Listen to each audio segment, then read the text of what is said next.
현재 한국에서 가장 강력한 전차는 K2흑표 전차입니다. 대한민국 육군의 현주력 전차인 K1 전차의 후계 기종으로 개발 배치되어 있습니다. 제식 채택 전까지는 시험기를 의미하는 XK2로 불렸으며 실전 배치된 현재는 K2로 불리고 있습니다. 기초 연구는 1995년에 시작되었고 해세 15년부터 정식 개발이 시작되어 해세 20년에 운용시험 종료가 되었습니다. 2014년부터 양산에 들어갔으나 2008년 공개 당시 언론에 공개된 수치 단순 비교에서는 미국의 M1 에이브람스를 비롯한 각국의 주력 전차와 같은 정도나 상회하는 수치를 나타냄으로써 한국 전차 기술의 우수성을 세계에 알리는 계기가 되었습니다. 하지만 파워팩 논란 등 여러가지 논쟁이 있지만 스펙상으로는 세계 최고 수준의 전차임이 분명합니다. 자동장전 장치를 채용하여 탄약수가 필요 없어 운용인원이 1명 줄었지만 화생방 방어 능력도 향상되어 양압장치를 갖추어 수심 4.1m까지 도하가 가능하며 한반도의 거의 모든 강을 도하 장비 없이도 도하할 수 있다는 특징이 있습니다. 표적 획득 능력도 높아지고 방어력도 좋아졌으며 생존성도 상승하였습니다. 특히 표준 교전 거리에서 자체 주포인 120mm 55구경 활강포에서 발사된 K279 날개 안정 분리 철갑탄을 APF-SDS 방어하는 모습이 공개되었는데 3세대 중에서도 상당히 높은 방어력으로 알려져 있습니다. 턱걸이 장치 중 세계 최초로 반능동 유기압식을 전면 도입하여 중량 공간 기동성의 3가지 요소를 모두 향상시켰습니다. 또한 한국의 K 흑표는 가격에 비해 우수한 성능으로 세계 각지에 수출되기도 했으며 한국의 방산무기 수준을 보여주는 대표적인 무기체계입니다. 그러나 러시아 차기 전차가 등장한 시점에서 한국 K2 흑표 전차의 재원상 스펙을 가볍게 넘어섰기 때문에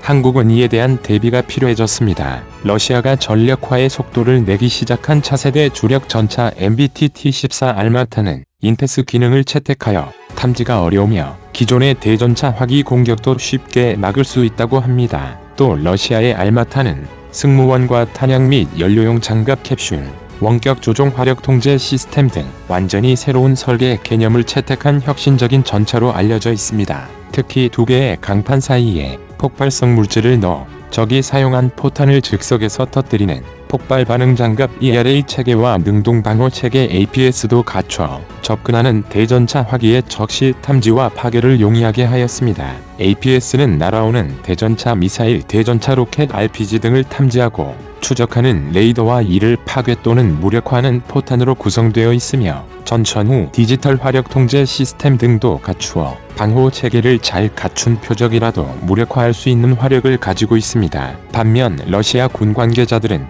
최첨단 체계 덕분에 알마타가 무적 전차나 다름없고 전자동 무인포 탑차 형태로 12km 거리에 적이 전차를 격파할 수 있는 시스템을 갖추고 있다고 밝혔습니다. 러시아의 알마타는 현대전의 공중전처럼 먼저 보고 먼저 쏘는 방식을 육상전 전차에도 같은 개념을 도입했지만 알마타가 스프린터 대전차 미사일을 발사하는데 11.4km 떨어진 표적도 공격할 수 있다고 하니 경쟁자인 미 육군의 M1A2V3 에이브람스 신형 전차보다 2배나 긴 사정거리를 갖고 있어요. 군사 전문 매체 제인 디펜스 위클리 JDW는 시속 80에서 90km의 속력을 자랑하며 표적 탐지거리 5000m 이상의 컴퓨터 기술과 조작 성능 등에서 종래의 T-90 탱크보다 훨씬 앞서고 완전한 로봇 탱크로 진화할 수 있는 토대를 마련했다는 평가를 받았습니다. JDW는 알마타가 서방 진영에서 가장 널리 쓰이는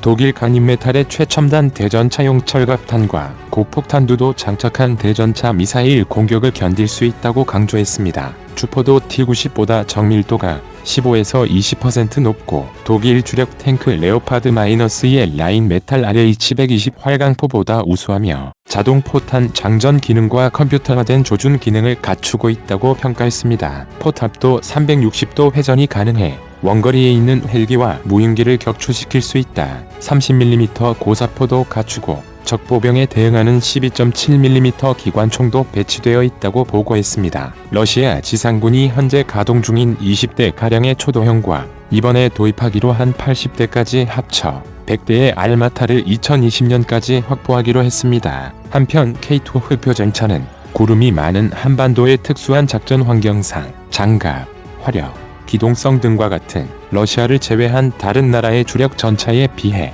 자동 장전 장치나 전자 장비에 비교적 주력하고 있기 때문에 웬만한 전차와 싸워도 충분한 전투력을 갖추고 있습니다. 반면 한국은 M48 계열 등 2세대 전차의 노후화로 전량 도태시키고 장전차로 돌리는 계획이 국방개혁 2.0에 맞추어 진행되고 있는 상황입니다. 신규 전력화 중인 K2 전차는 3차 양산 200여 대까지 마치는 한편 미래전에 효과적으로 대응하기 위한 신형 전차를 구상하지 않으면 안 되는 현실이 다가왔습니다. 오늘은 현재 국방과학연구소 ADD와 군당국이 구상 중인 한국형 차세대 전차에 대해 알아보겠습니다. 그동안 우리 군은 북한의 전면전 위협에 대응하는 데 주력했고 야지를 주전장으로 하는 인재집약적 전략 전술을 중심으로 교육 훈련을 해왔고 또 지금도 그런 패턴에서 벗어나지 못하고 있습니다. 그러나 향후 지상전의 전장은 네트워크 기반의 동시통합전 양상으로 복합 무기체계가 유용해질 가능성이 높으며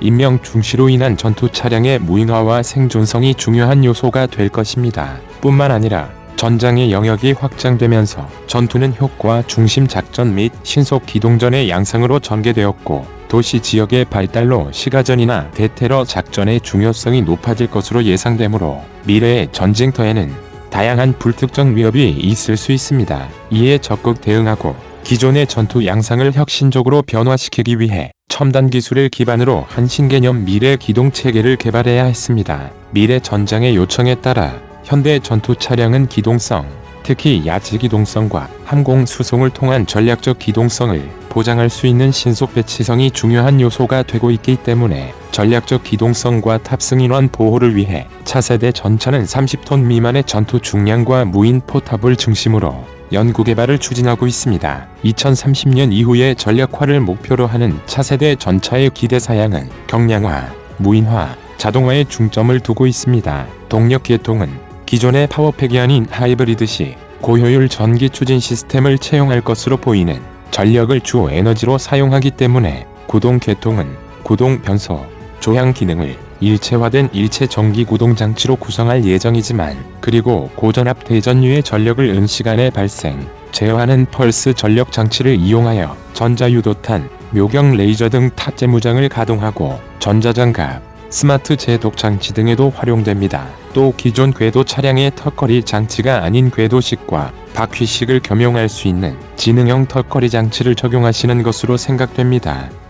전기 구동 노면 감응 제어 방식의 능동 현수 장치와 경량 고성 복합재 휠과 고쿠탄성 고무재 유연 궤도를 조합한 스마트 휠 궤도 변환 장치를 사용하여 포장도로에서는 바퀴로, 산지 도심부에서는 궤도로 변환하여 기동하는 방식을 채택하는 것으로 알려져 있습니다. 한편 주포는 기존의 약을 사용하지 않고 마크 10 이상의 고속으로 발사할 수 있는 전자기포 채용 가능성묘. 이것은 우리가 흔히 알고 있는 레일건이 태입니다. ADD는 현재 전열화학 포대의 전자기포를 연구개발 중이나 전차 등에 탑재하기 위해서는 필수 전원장치의 소형화가 필수적인 선결 요소이기도 하지만 레인건은 육해공군 모두 용도에 맞게 탑재할 수 있도록 여러가지 모델을 개발 중입니다. 또한 전차에 있어서 큰 위험 요소인 전차 포탄 대전차 로켓, 대전차 미사일뿐만 아니라 박격포탄, 무인기 등도 요격할 수 있는 고출력 레이저포를 재무장으로 탑재하는 방안도 고려하고 있다. 네트워크 체계와 연동하여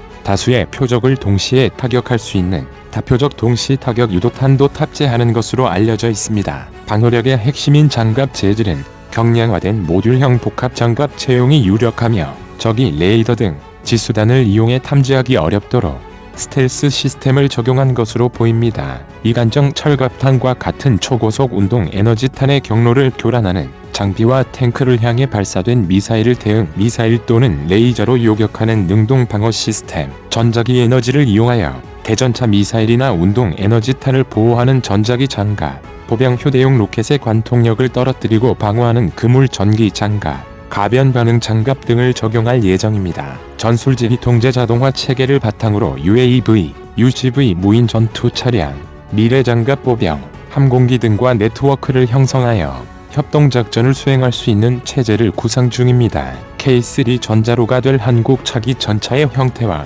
운용 개념은 완성된 상태입니다. 기존의 구상인을 보고하는 것이 고연 현실에서 실현 가능한가 등의 민문물을 제기하는 분들이 많으리라 생각되지만 실제로 구체화되는 시기는 2030년 이후가 될 것으로 생각됩니다만 K2 전차도 처음 소모된 시기가 1992년으로 1차분 전력화까지는 22년 걸린 것을 보면 확정된 영상이 나오려면 갑절의 세월이 필요할 겁니다. 그러나 미래의 전쟁터나 앞으로 닥칠 병역 자원 부족 시기 등에 대비하기 위해서는 장기적으로 이러한 신병기 시스템을 구상하는 것은 올바른 선택이라고 할 수 있습니다.